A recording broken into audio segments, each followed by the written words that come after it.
to the Fit and Healthy Denver podcast, where we discuss all things revolving around health, fitness, and wellness in the amazing state of Colorado, so you can get behind-the-scenes information from industry insiders, special events, and more. Coming up is our host, physical therapist and strength coach, Dr. Jamie Beauvais.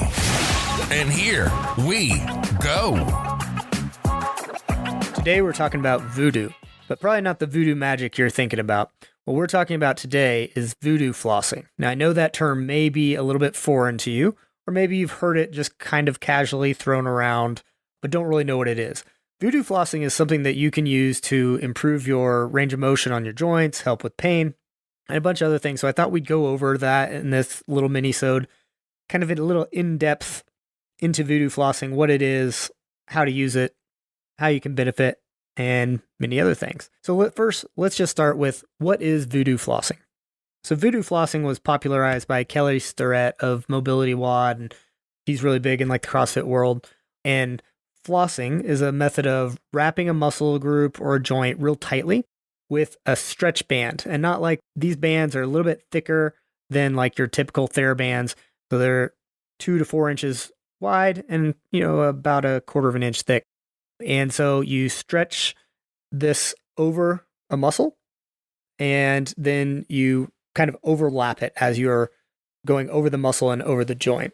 So while you have stretched this tissues with the voodoo floss, you will perform certain exercises and move with the goal of improving the mobility and decreasing pain. So this is a method of soft tissue mobilization and manipulation that utilizes a latex rubber band, similar to resistance bands, but much more durable and less stretchy, and use this for intermittent compression during passive and active self-mobilizations. So what is it actually doing and how did it get that name? Well, it's meant for improving mobility. But here's the interesting thing. The medical community isn't exactly sure how this stuff works.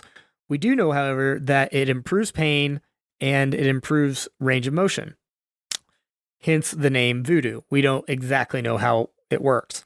So just like any other mobility device, it's going to create short-term perceptions of increased mobility and improve pain through manipulating the nervous system. But since we don't know exactly why it's making those changes, voodoo. So there are theories on what it is doing.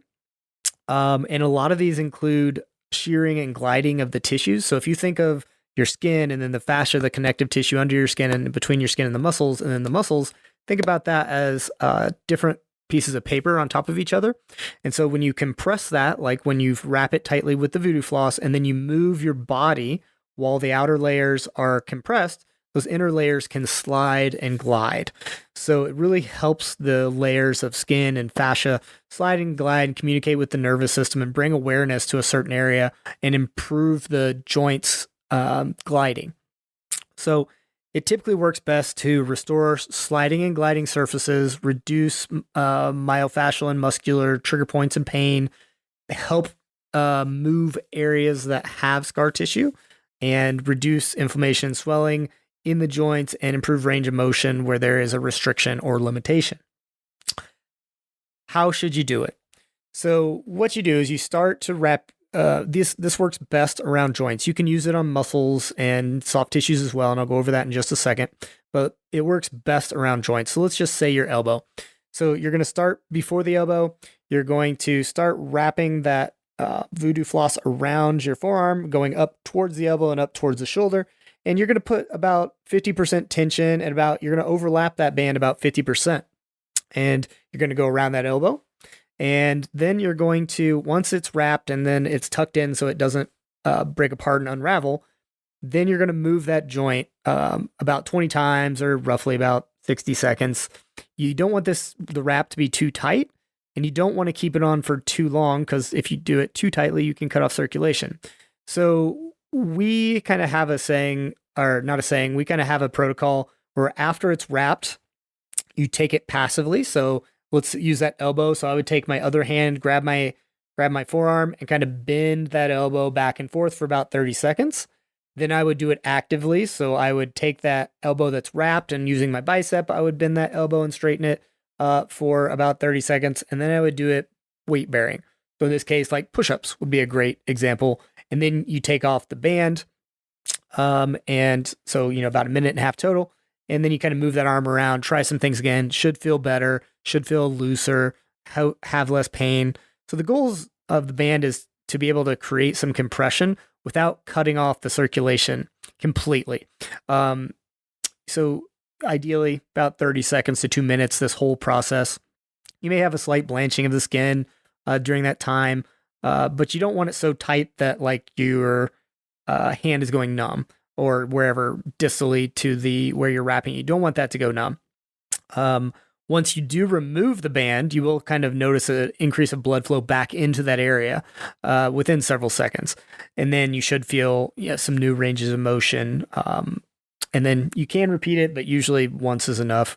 You do want to be mindful while you're doing this. It's not supposed to be painful. If it is, you should not do it or not use it. It's not meant to restrict the blood flow. And you want to be careful of that sensation of numbness and tingling. So where does this work best? Like I mentioned earlier, usually around the extremity joints, so your knees, your ankles, your hips, your elbows, your wrists, shoulders a little bit. They're difficult to wrap, but they work well there too. And then the connective tissue. And so we think, it is providing some compression around the joint, and that can help to internally take some pressure off of the joint, and then you move through it. That could be one benefit. And then when you unwrap it and there is that flush of new blood flow in there, that can be good too, to just kind of push out some of the old blood flow and kind of help restore things back to the way they should be, bring some health into the joint as well. So you just want to use it and wrap it around the skin around that joint. And then you just want to think about, where do I want to move better? And you wrap it around that area and kind of move like I told you to previously. So you can do this over scars. So let's say I had a scar on my forearm that was healed. You could wrap it around the soft tissue around the forearm. And the way I look at this is almost like that band that's going up and down my forearm is almost like a giant extension of my hands. So now I can grab the band and I can pull towards my forearm, and I can pull all of that skin and connective tissue gently. So it's almost like I now have just a giant hand that's so much bigger and can be more effective. And that's how I use it in the clinic. And so now I can really get those tissues that are kind of stuck together or just not moving well to really slide and glide well. So some people will use this for what's called blood flow restriction training. And that's where you try to mostly cut off the blood flow and work around it. And there's a lot of benefits to blood flow restriction training. However, this is not the same thing, and it should not be used for blood flow restriction training. For blood flow restriction training, you need specialized devices, because you do need to cut off the blood flow at certain percentages of like blood pressure and things like that. Since you can't measure that, you should not use this for that. I know there are videos out there of people doing it and how to do it. I would highly not recommend that. Yeah, we don't want to try that. This is potentially unsafe if you try that. And you could, if you try to tighten it that tightly, you could damage some nerves and blood vessels in that area. So when shouldn't you use voodoo flossing? So this isn't a medical device, but I can give you some kind of just educational information around it. So voodoo floss can be used for the majority of the generally healthy population. But if you have pre-existing heart or blood clot conditions, you shouldn't use it. The band's made out of latex. So if you're allergic to latex, you shouldn't use it. You shouldn't use it over open wounds. That's not a good idea. You shouldn't use it if there's no nerve issues. So you got to think circulatory issues, nerve issues, open wounds, those are generally bad ideas. So if voodoo flossing causes pain, if you're unsure how to do it, or it doesn't help, or you think you might have an injury, you need to see a medical professional. So does this actually solve your issue? Probably not. Voodoo flossing is better at decreasing pain and improving range of motion temporarily, and it needs to be part of a broader program to not only fix the pain, but most importantly, fix the cause of the pain. Now, if your elbow is just a little stiff, or your knee or your ankle, and you just want to gain a little range of motion, or it's just like a little achy and sore from a hard workout, that's a good time to potentially think about using Voodoo Floss. So do a little research on your own, learn a little bit more about it, how to do it. We've got some information and some videos on our Instagram and Facebook and our YouTube channel on how to use it. But do some research and see if you think maybe adding Voodoo Floss could help you to help your workouts and your health. Signing off. Talk to you in the next episode. All right. Bye. Thank you for listening to the Fit and Healthy Denver podcast, brought to you by Kinetic Chain Denver Physical Therapy. If you know anybody that you think would benefit from listening to this podcast, please share it with them. And don't forget to hit that subscribe button so you can enjoy all the great information we're bringing you in the next episode.